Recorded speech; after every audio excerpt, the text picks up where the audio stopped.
আসসালামু আলাইকুম রহমতুল্লাহি ওয়া বারাকাতু।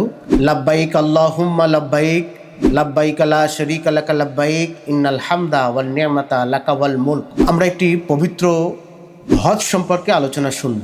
ইসলামের যে 5টি স্তম্ভ আছে, সেই 5টি স্তম্ভের মধ্যে অন্যতম একটি গুরুত্বপূর্ণ ইবাদত হজ।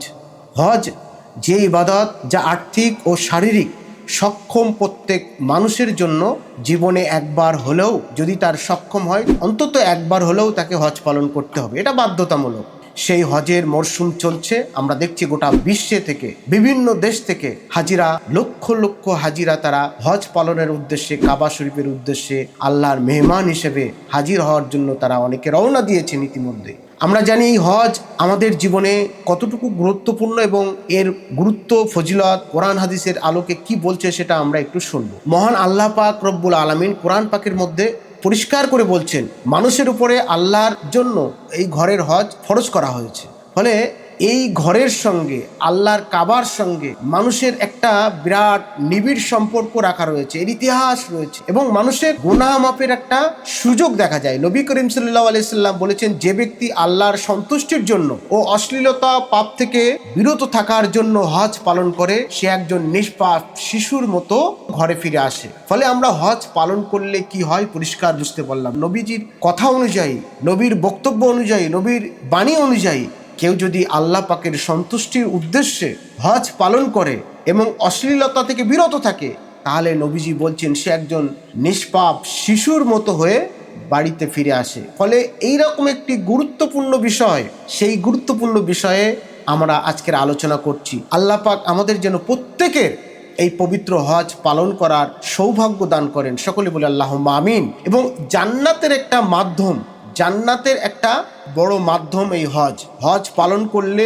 কবুল হজের প্রতিদান জান্নাত ছাড়া আর কিছুই নয়, যদি আমাদের হজ কবুল হয়ে যায়। আলহামদুলিল্লাহ। আরেকটা উল্লেখযোগ্য বিষয় হলো মুসলিম উম্মার ঐক্য। আমরা দেখেছি আজকে শুধু ভারতবর্ষ নয়, পাকিস্তান নয়, আফগানিস্তান নয়, আমেরিকা নয়, গোটা পৃথিবী থেকে একটি নির্দিষ্ট সময়ে, নির্দিষ্ট স্থানে লক্ষ লক্ষ মানুষ আল্লাহর সন্তুষ্টির উদ্দেশ্যে তারা পবিত্র কাবা ঘরের দিকে একত্রিত হচ্ছেন, সমবেত হচ্ছেন। সৌহার্দ্য, তারা একে অপরের প্রতি মহব্বতের সহিত আল্লাহর সান্নিধ্য অর্জন করছেন। সেখানে গিয়ে পরিষ্কার করে তারা আল্লাহর কাছে বলছেন, উপস্থিত, লাব্বাইক আল্লাহুম্মা লাব্বাইক, লাব্বাইক লা শারীকা লাকা লাব্বাইক, ইন্নাল হামদা ওয়ান নি'মাতা লাকা ওয়াল মুলক লা শারীকা লাক। ফলে সারা পৃথিবীর একটা ঐক্যের, সারা মুসলিম জাতির একটা ঐক্যের স্থান এই হজের একটা বড় মাধ্যম। এখান থেকে মুসলিম উম্মার একটা বড় মেসেজ আমরা এখান থেকে নিতে পারি, ঐক্যের একটা বড় বার্তা আমরা দিতে পারি। এটা আমরা এই জায়গা থেকে অর্জন করতে পারি। নবীদের স্মৃতিচারণ, যেটা আগেই বলেছি, মা হাজেরা, হজরত ইব্রাহিম আলাইসাল্লাম, হজরত ইসমাইল আলাইসাল্লাম, এনাদের অনেক স্মৃতিচারণ, অনেক অনেক ইতিহাস বিরাজিত রয়েছে, ওর মধ্যে জড়িয়ে আছে। আজকের দিনে সেই সমস্ত ইতিহাস ব্যাখ্যা করা, বর্ণনা করার সময় নয়। আমরা আল্লাহ পাক চাইলে পরবর্তী কোনো সময়ে এই সমস্ত নবীদের কথা আমরা পরবর্তীতে আলোচনা করতে পারবো। হজ মানুষের মনকে প্রসিদ্ধ করে, আল্লাহর তাকওয়া বৃদ্ধি করে এবং জীবন নতুনভাবে শুরু করার একটা বড় মাধ্যম হয়ে ওঠে এই হজ।